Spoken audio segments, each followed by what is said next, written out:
So Stephen A. Smith is already hyping up the Steelers right now after a win over the New York Jets, to which they had no business winning that game. Let's be honest, the Steelers pretty much got beat from the beginning of the game, got lucky to get it. There were 7 lead changes in that game, and the Steelers have the highest paid defense in the entire league.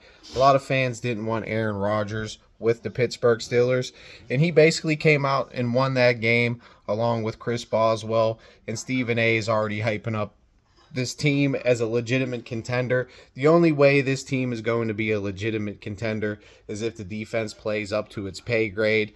And not only that, the Steelers, in my opinion, are lacking a run game, especially against the Jets. And without Najee Harris, I really don't think they have a true number one running back. So this is really the last thing the Steelers need, is a bunch of hype from ESPN to get their heads big to when they're sitting at 8-3 or 6-2 or 5-2 midway through the season, to put out a video, walk in your trap, take over your trap, when they go and they beat a team in their house when they still haven't won the division. Because a lot of Steeler fans are telling me right now that there's zero expectations for this season. But in my opinion, the expectation should be winning a division. The expectation should be winning a playoff game.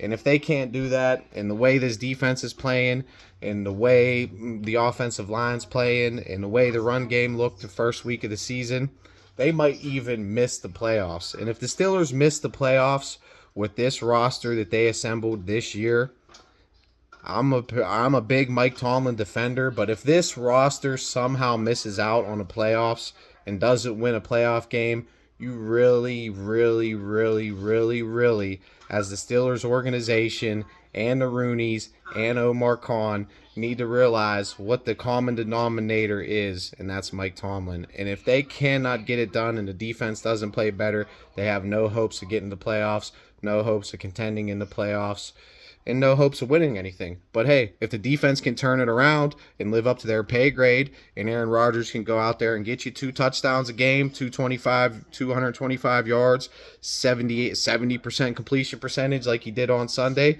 he doesn't even have to throw for 4 touchdowns. If the defense actually plays the way the defense is capable of playing, the Steelers can be dangerous.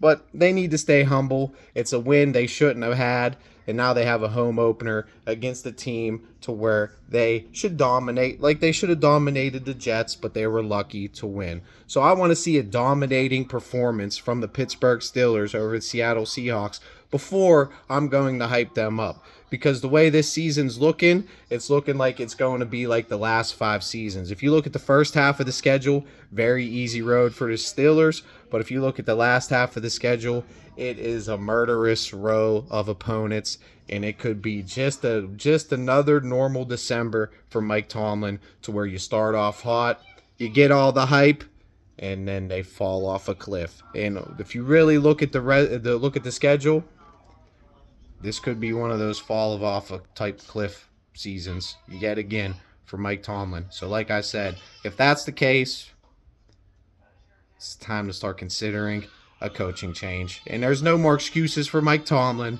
There's no more excuses for the Pittsburgh Steelers. There's no more excuses for Aaron Rodgers.